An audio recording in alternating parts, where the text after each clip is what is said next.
आज संडे है और आज हम कुंडली अध्ययन कर रहे हैं और ये जो कुंडली है यूट्यूब में से शिवम पांडे सर की है, जो कि इनकी डेट ऑफ बर्थ है 24 जुलाई 2001, 5:10 सुबह का इनका बर्थ है। इटाहा उत्तर प्रदेश है। और इनके कुछ क्वेश्चन है, जैसे कि उनकी गवर्नमेंट जॉब लगेगी या नहीं लगेगी, प्राइवेट जॉब ही करूँ, पैसे की स्थिति अच्छी नहीं है, बहुत बीमार रहते हैं, और इसके साथ ही जॉब कब तक लगेगी, माँ को भी हेल्थ इशू बहुत है, और 12वें भाव में गुरु राहु बुध की युति है। तो आइए देखते हैं इनकी कुंडली कैसे है। नमस्कार दोस्तों, मैं प्रज्ञा आपका हार्दिक स्वागत करती हूँ अपने प्रोग्राम में। दोस्तों, ये मेरा व्हाट्सअप नंबर है, यदि किसी को भी कुंडली से रिलेटेड जानकारी चाहिए, कुंडली बनवाना हो, तो आप इस पे संपर्क कर सकते हैं और उसका चार्जेस है। और यदि मेरा प्रोग्राम आपको अच्छा लग रहा है तो लाइक करें, शेयर करें, प्लीज सब्सक्राइब जरूर करें। जो इनकी कुंडली बनती है वो कर्क लग्न की है और लग्नपति जाके बैठे हैं पंचम, जो 5 नंबर से ही राशि होती है, मतलब द्वितीय भाव धन भाव में, और धनपति आके लग्न में बैठ गए, मतलब यहाँ पे इन्होंने परिवर्तन कर लिया है, जो कि बहुत श्रेष्ठ है। जो इनका लग्न है वो कर्क लग्न है, राशि इनकी सिंह है। जो लग्न और राशि स्वामी दोनों मित्र है, तो ये चीज इसलिए अच्छी है क्योंकि यदि लग्न के और राशि के स्वामी मित्र होते हैं तो कुछ जो सफलता होती है उसमें थोड़ी सी सहजता मिल जाती है हमको। तिथि इनकी शुक्ल चतुर्थी है, और इसके साथ ही चंद्रमा या पक्ष बल से बोल सकते हैं अच्छे नहीं है, कमजोर है। दिन इनका मंगलवार है। नक्षत्र इनका पूर्व फाल्गुनी है, जो कि शुक्र का नक्षत्र है। चरण तीसरा है। गण मनुष्य है और पाया चांदी का है। गण यहाँ मनुष्य है, तो ये दर्शाता है कि संघर्ष तो रहेगा। और इनके हम स्वभाव की बात करते हैं तो जो कर्क लग्न वाले रहते हैं, कैसा स्वभाव रहता है, साधु संतों का लग्न रहता है कर्क, तो वैसा ही रहता है। भटकाव तो रहेगा, स्वाभाविक है, चंद्रमा का स्वभाव जैसा रहता है वैसे ही हमारा व्यक्तित्व हम हो जाते हैं। पर लग्न में सूर्य बैठा है तो काफी हद तक बहुत अधिक बैलेंस रहेगा। आत्मकारक ग्रह देखे तो सूर्य है। यदि हम सर्वाष्टक वर्ग और अष्टक वर्ग में भी देखते हैं तो यहाँ लग्न में बिल्कुल भी बल नहीं है, लग्न इनका बहुत कमजोर है। अभी जो महादशा चल रही है वो चंद्रमा की चल रही है, 2024 तक रहने वाली है। तो अभी अप डाउन इनको रहेगा, स्वाभाविक है, चंद्रमा जैसे है वैसे ही उनकी दशा रहती है। इसके बाद मंगल की आएगी 2025 से 2000 तक 31 तक, जो कि 7 वर्ष रहने वाली, बहुत रेस्ट है। इसके बाद राहु की आएगी, तो मंगल की दशा इनके लिए बहुत बेस्ट रहेगी, क्योंकि बहुत सारे निर्णय और बेस्ट रिजल्ट इनमें यहाँ पे देखने को मिलेंगे, और काफी हद तक इनको रिलीफ भी मिलेगा, जॉब से रिलेटेड और बीमारी से रिलेटेड भी आप देख सकते हैं। और इसके साथ ही यदि हम व्यक्तित्व का कहें तो जो धन है, धन की चाह रहेगी, मतलब ऐसे बोल सकते हैं लग्न इस धन भाव में जाके बैठे हैं, तो ये बोल सकते हैं कि बहुत ज्यादा इनको है कि मैं बड़ा बनूं या नाम फेम, इस टाइप से थोड़ा इनको रहता है। राजा क्या लग्न है भाई, मतलब सोचते चंद्रमा और सूर्य दोनों अच्छे होते हैं, तो चंद्रमा के घर में सूर्य को होना, यही राजा बैठा है अपने लग्न में, तो व्यक्ति का स्वभाव ही वैसा हो जाता है। और इसके साथ ही सूर्य लग्न में आकर बैठे, अर्थात क्योंकि ये राजाओं जैसे हो जाते हैं ना, पर ये क्या है, पापी ग्रह है, तो ऐसा जाता है यदि जैसे सूर्य को त्रिकाल भज ले, मतलब यदि त्रिकाल संध्या कर ले सूर्य की, तो देखते ही स्वयं दूसरा सूर्य हो जाता है। रोज मतलब 3 टाइम ना सही तो एटलीस्ट 2 टाइम तो आप जल देकर आदित्य हृदय पाठ कर सकते हैं, क्योंकि ये इनको बहुत जरूरी भी है। यदि लग्न में पापी ग्रह तो उसको पूछना बहुत कंपलसरी हो जाता है। सूर्य यहाँ आपको आंखों में भी प्रॉब्लम दे देंगे, पाइल से रिलेटेड प्रॉब्लम दे देंगे, हड्डियों से रिलेटेड प्रॉब्लम भी दे देंगे। पर ये क्या है कि ये जो सूर्य है वो थोड़ी वृद्ध अवस्था में है, तो इसीलिए इनको है ना हम बल देंगे तो बहुत सारी चीजें आपकी स्वतः अच्छी हो जाएंगी। इसके साथ ही यदि आप सुबह दे एक बार तो दे दिया, इसके बाद शाम को यदि देते हैं ढलते हुए पश्चिम में, तो बहुत सही है। 3 महीने तो एटलीस्ट करके देखिए आप, वैसे तो जिंदगी भर का है तो इसके पॉजिटिव है, रिजल्ट आपको मिलेंगे, शायद हॉस्पिटल भी ना जाना पड़े, मैं तो यही कहूंगी। तो 3 महीने तो करके देखे। ग्रहों का राजा है, राजा मतलब राजा जैसा गुण स्वयं में व्यक्ति में आ जाता है, सोच आचार विचार व्यवहार सब वैसे हो जाते हैं, और वो भी अपने मित्र के घर में है, वो तो बहुत सही है। चलित में देखें तो सूर्य बुधादित्य योग बन रहा है, तो ये भी बहुत श्रेष्ठ है।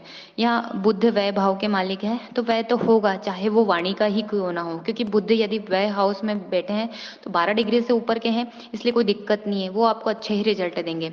चलित में यहाँ पर सब ग्रहों ने अपनी पोजीशन बदल ली, मतलब आप देखो ना तो 50-50% वो सबका दे रहे हैं। चंद्रमा भी यहाँ पे थर्ड भाव में दिख रहे हैं, और मंगल भी छठे भाव में, तो और शुक्र शनि भी व्यय भाव में, तो ऑलमोस्ट सब ग्रहों ने अपना पोजीशन बदल लिया है।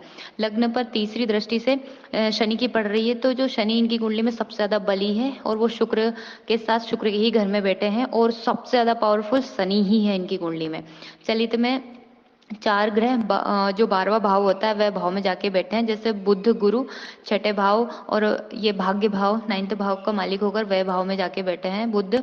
और राहु यहाँ अपने ही भाव में बैठे हैं, मतलब अपने भाव, जैसे मिथुन को वो अपनी राशि मानता है तो वो उसको चैन सुख से रहने नहीं देगा, मतलब व्यक्ति को ऐसे कुछ ना कुछ काम करते रहना पड़ेगा। चार ग्रहों की युति से हम ये देख सकते हैं, प्रवज्य योग इसको बोल सकते हैं। और इसके साथ ही यदि ऐसा व्यक्ति सुकून से नहीं रहेगा तो क्या करना पड़ेगा, मतलब अपना बिजनेस जॉब जो भी कर रहे हैं ये, तो यदि वो चार व्यक्तियों को जॉब बिजनेस दे रहे हैं तो उनकी तो नींद हो जाएगी पर इनकी नींद उड़ जाएगी, ठीक वैसे ही है। तो ये बहुत बेस्ट करेंगे, ऐसा नहीं है कि नहीं करेंगे, वह भाव में जाके बैठे हैं। व्यक्ति को ऐसे 20 से 25 लोग इनके अंडर में काम कर सकते हैं, मतलब इतनी अच्छी कुंडली है इनकी। इसके साथ ही शनि सप्तमेश अष्टमेश होकर वह भाव में जाके बैठे। राहु के साथ कुल मिलाकर कुंडली जब भी शादी करें तो कुंडली मिलाकर ही करें, क्योंकि सप्तमेश और अष्टमेश के मालिक हैं और वह भाव में जाके बैठे हैं। आप देख सकते हैं कि यहाँ पर गुरु है, छठे भाव के मालिक है, जो छोटी मोटी बीमारियों का मालिक होता है वो भी वह भाव में जाके बैठे और भाग्य के मालिक हैं। शनि सप्तम और अष्टम के मालिक होकर वो भी, अष्टम भाव बड़ी बीमारियों का होता है तो वो भी वह भाव में जाके बैठे राहु के साथ। साथ ही मंगल की दृष्टि पड़ रही है, तो कुल मिलाकर यहाँ हॉस्पिटल का खर्चा तो दिख रहा है। और ये लग्न पर जो हमारे ग्रह नक्षत्र रहते हैं वो ही तो रहते हैं, तो कुल मिलाकर यहाँ जो बोलते हैं बीमारियों का इशू तो रहेगा आपको। तो इसीलिए जिंदगी भर, वैसे उम्र इनकी बहुत अच्छी, क्योंकि शनि अपने ही अष्टम भाव को देख रहे हैं और वो भी उन्हीं की ही राशि वहां पे बनी हुई है, तो आयु तो इनकी अच्छी रहेगी पर कुछ ना कुछ चलता तो रहेगा, इनका हॉस्पिटल का खर्चा तो रहेगा। तो इसलिए यही है कि आप महामृत्युंजय का जाप है जो बीज मंत्र सहित वो करें, तो वो बहुत आपको बेनिफिट दे देगा। और उसके साथ ही अभी क्या लग्नेश की दशा चल रही है जो कि थोड़ी अप डाउन इसमें देख सकते हैं, क्योंकि चंद्रमा है, इसके बाद मंगल की आएगी तो वो बहुत बेस्ट रहेगी। मंगल अपने घर में बलि अवस्था में बैठे हैं और चलित में केतु के साथ, तो ये डबल पावर हो गया। मतलब तो आप को ये है कि किसी को भी पैसा कभी उधार ना दे, नहीं तो डूब जाएगा। रिस्क लेके काम करेंगे तो बहुत आगे बढ़ेंगे, मतलब जैसे बैंक से आपने लोन लिया इस टाइप से, वो यहाँ पे अच्छा है। दूसरी है कि सातवीं दृष्टि शनि पर भी है, तो थोड़ा सा हेल्थ का ध्यान रखना ही है आपको, गाड़ी वाहन से भी शांति से चलाना है। इसके साथ ही यही युति हम शनि मंगल की दृष्टि संबंध देखते हैं तो ये रिसर्च खोज और इंजीनियर सर्जन आदि बना देती है। और आठवीं दृष्टि वह भाव पर भी पड़ रही है और वहां पर राहु के साथ मंगल को देखे तो अंगारक दोष, बुध राहु जड़त्व दोष, गुरु राहु चांडाल दोष, कुल मिलाकर देखे तो यहाँ 12वां भाव बहुत ज्यादा पीड़ित है और गुरु भी राहु के नक्षत्र में है। तो यहाँ सबसे ज्यादा हम डैमेज देखे तो लग्न और 12वां भाव। इसके साथ ही तो आपको क्या करना है, हो सके तो हर साल जितना आपकी क्षमता हो तुला दान दे सकते हैं और ब्लड डोनेट करना है। और माँ का इन्होंने पूछा था तो 4th भाव को हम देखते हैं, सुख से देखते हैं, माँ को देखते हैं तो भावपति बनते हैं शुक्र, जो कि शनि के साथ बैठे हैं। और शुक्र और शनि दोनों कर्क के लिए अच्छे नहीं होते, मारक का काम करते हैं, तो हेल्थ इशू माँ को भी रहने वाला है, क्योंकि चलित में देखे तो वह भाव में जाके बैठ गए हैं तो स्थिति और खराब हो गई है। इसके साथ इन्होंने जॉब का पूछा था तो मंगल की महादशा आपके लिए बहुत शानदार रहेगी, आपके कंपटीशन के लिए बहुत शानदार रहेगी, तो आप चाहे तो गवर्नमेंट के लिए ट्राई कर सकते हैं। पर मेरा है कि आप खुद से यदि प्राइवेट जॉब करते हैं या विदेश से रिलेटेड कोई जॉब है आपके पास तो वो बहुत शानदार रहेगी, वो आपको ज़्यादा अच्छी रहेगी। और इसके साथ ही इसमें आठवीं दृष्टि लग्न पर भी पड़ रही है, तो ये महादशा मंगल जैसे मंगल की हम देखें तो पंचम भाव में बैठ के ये 11वें भाव को भी देख रहे हैं और 12वें भाव को भी देख रहे हैं, तो ये हेल्प ही करेंगे आपकी।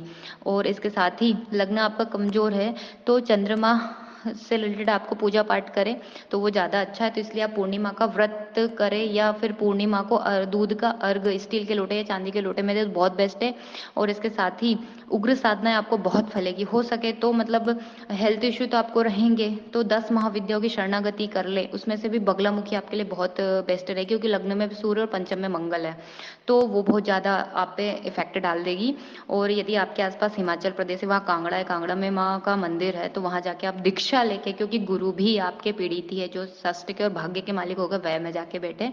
तो यही है कि आप ये दीक्षा लेके माँ बगलामुखी की भी 10 महाविद्याओं में साधना करते तो शायद आपकी सब ग्रह स्थिति और सब कुछ बदल जाए, फिर तो ग्रह ही काम नहीं करेंगे ना। तो कुंडली अच्छी है वैसे, पर थोड़ा सा ये है कि हेल्थ इशू है, तो आप, मेरा यही है कि आप साधना करिए तो रिजल्ट आपको अच्छे मिलेंगे। धन्यवाद दोस्तों।